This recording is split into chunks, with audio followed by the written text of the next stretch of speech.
Salut les amis, c'est Ludo, j'espère que vous allez bien. On se retrouve aujourd'hui pour une nouvelle vidéo et il va s'agir d'un nouveau rendez-vous.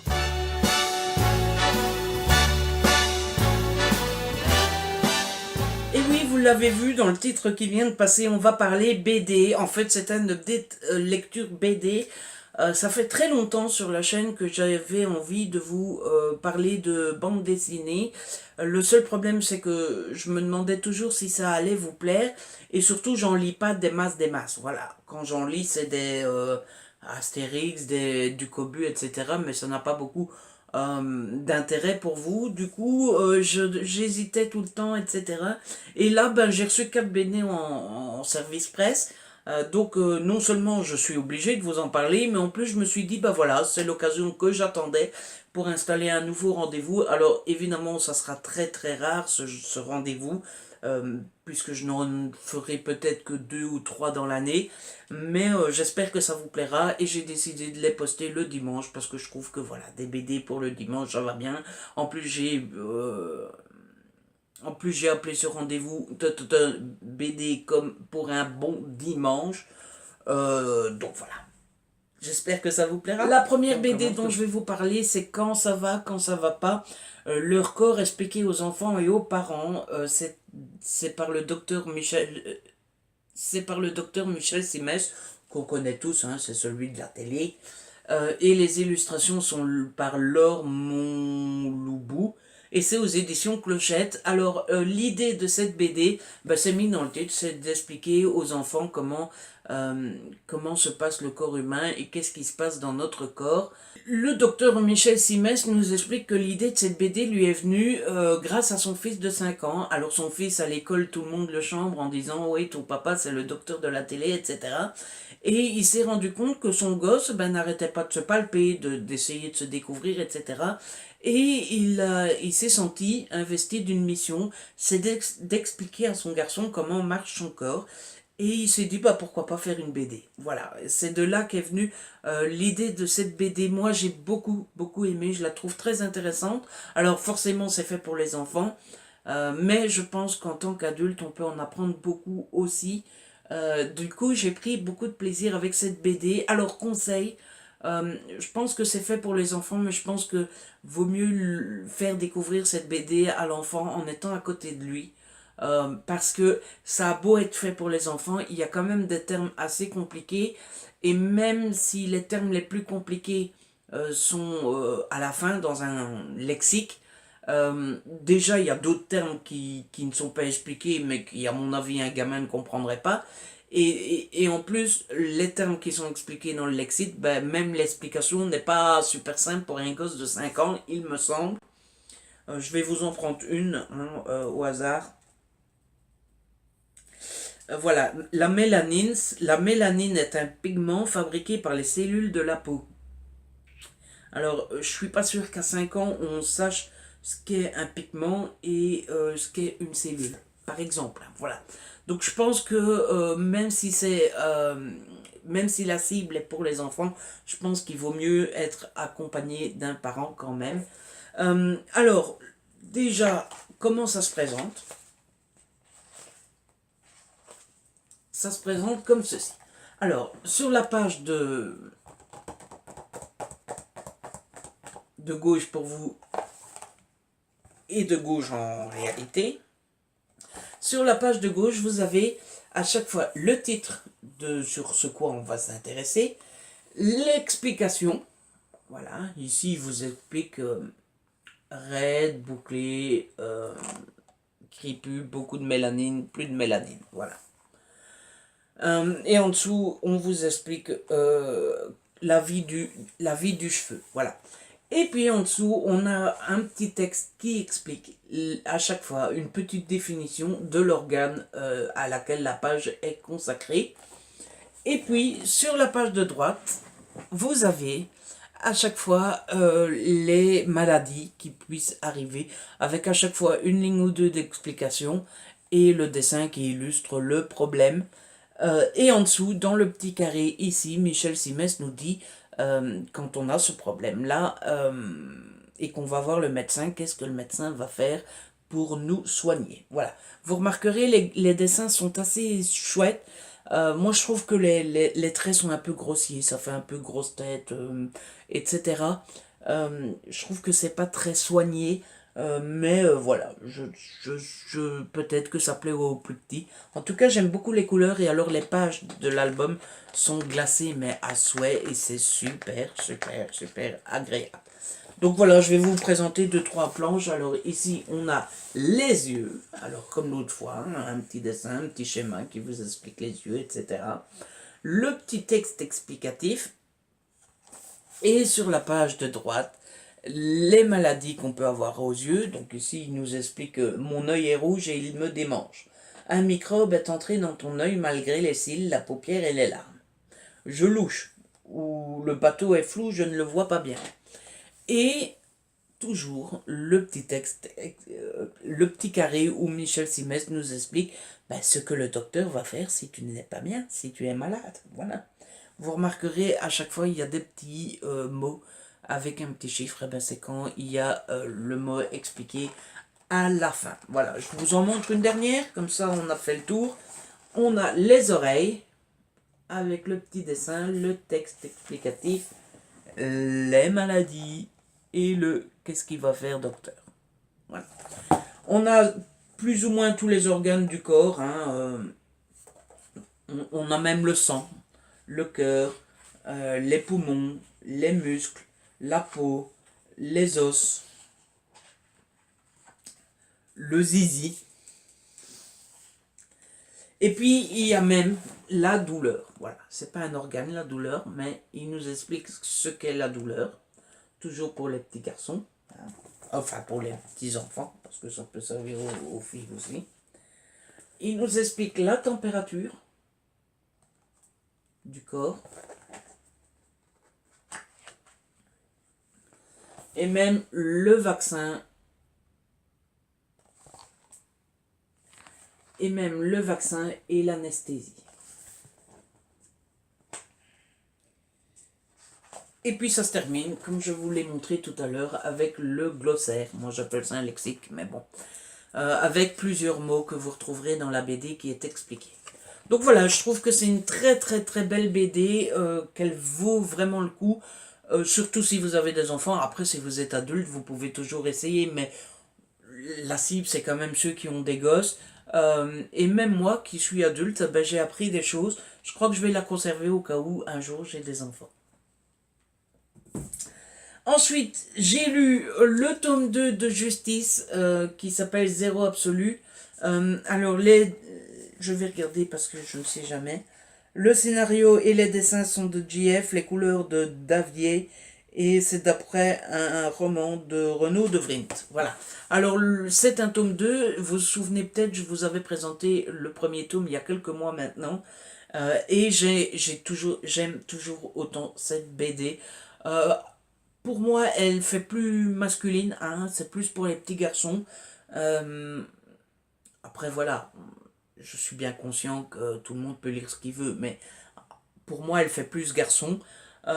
Et en fait, on suit Camille, qui fait partie d'une bande de super-héros, avec PL par exemple. PL, c'est un petit ourson un petit peu bizarre, hein, je vous laisse découvrir ça vous-même.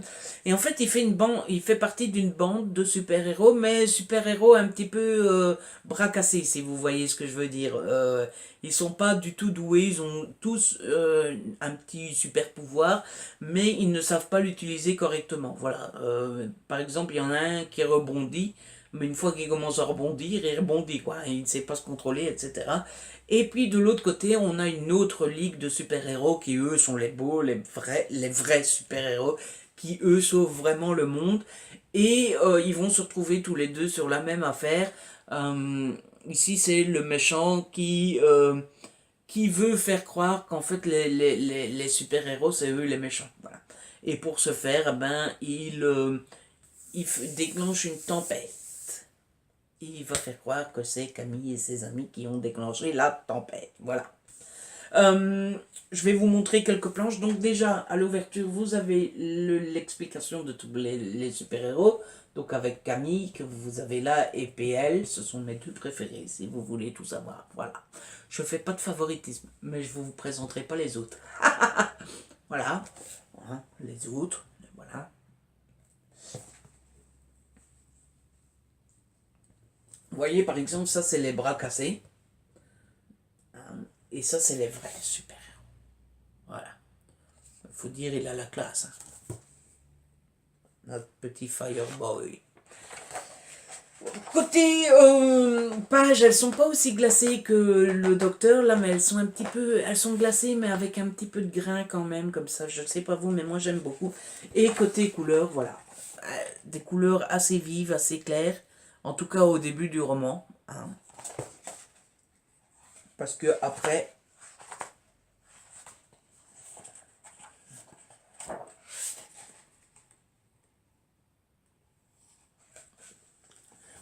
après, on se les gèle, je vous le dis. Donc vous voyez, et ici, j'aime autant les dessins que les couleurs. Et je trouve les dessins magnifiques. Franchement, j'aime beaucoup la charte graphique, etc. Je vous montre plusieurs planches. Hein.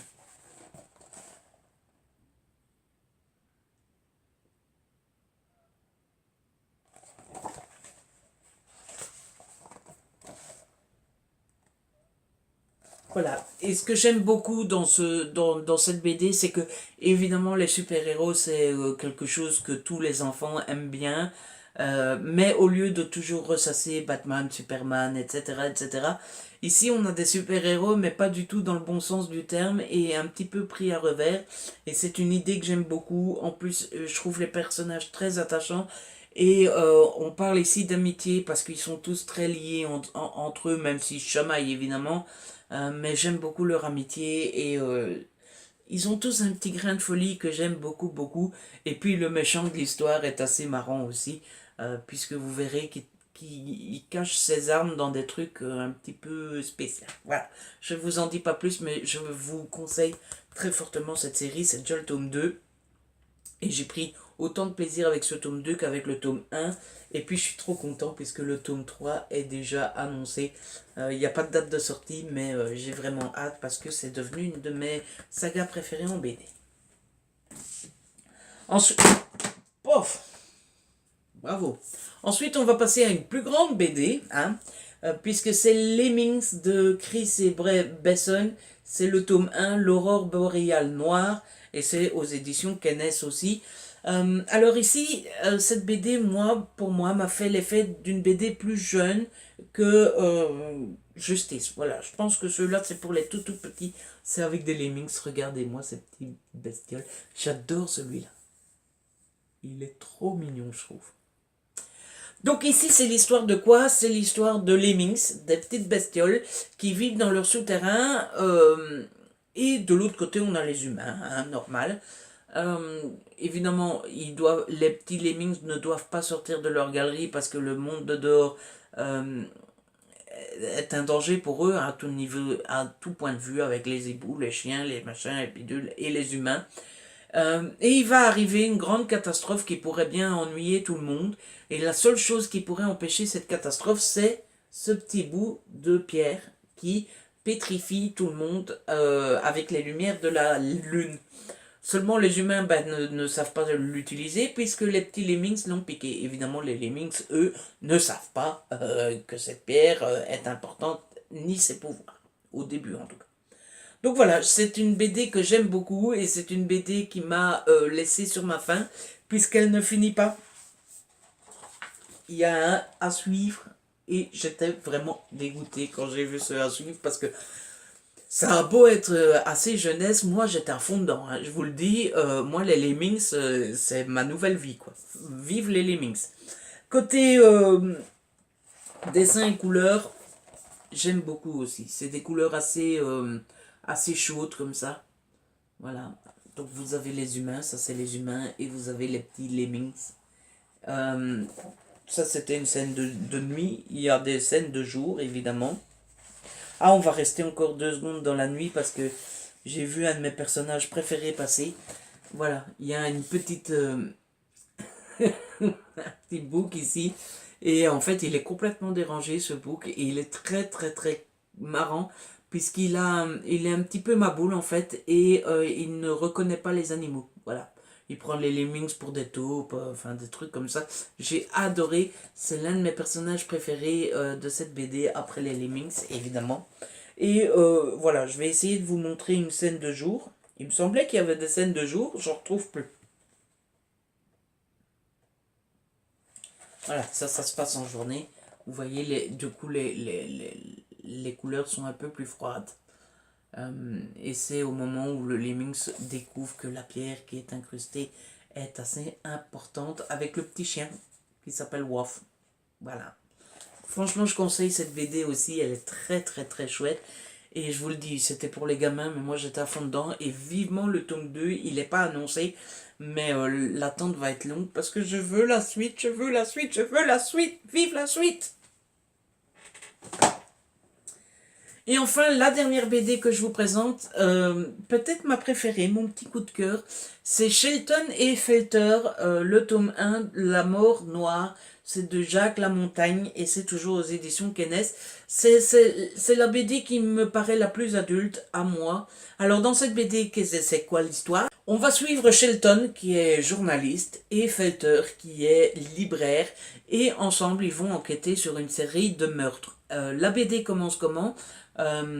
Déjà, il faut signaler, c'est pas contemporain, c'est pas de nos jours, ça se passe en 1924.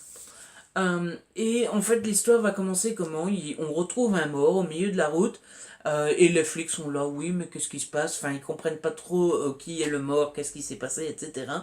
Et il y a notre petit copain ici, Felter, qui est au bord du chemin et qui regarde et qui commence à dire oui, alors il s'est passé ça parce que on le voit grâce à ça, il s'est passé ça, on le voit grâce à ça, etc. Un peu à la manière d'un mentaliste. Et Shelton va être waouh, mais comment, mais il est trop bien ce type. Et c'est lui qui va proposer à son acolyte de mener l'enquête ensemble. Évidemment, le premier meurtre n'a rien à voir avec la série de meurtres qu'on va suivre après. Mais voilà, quand la série de meurtres va commencer, Shelton va aller voir Felter en disant écoute, c'est le moment, il faut qu'on enquête, etc. C'est très prenant, comme on est dans les années 20, c'est une autre ambiance, mais une ambiance très chouette aussi. Et puis les deux personnages sont assez marrants puisque Shelton n'hésite pas à mentir ou en tout cas à travestir un petit peu la vérité à chaque fois que ça l'arrange. Et Felter, lui, est très droit et on n'a pas le droit de mentir. D'ailleurs, Felter va décider une fois d'abandonner l'enquête et d'abandonner Shelton parce que ça lui plaît pas. Et puis les dessins et les couleurs, les amis, moi je suis hyper fan. C'est mon... J'adore cette BD, franchement. Je trouve les dessins et les couleurs très très très très très réussis. Voilà.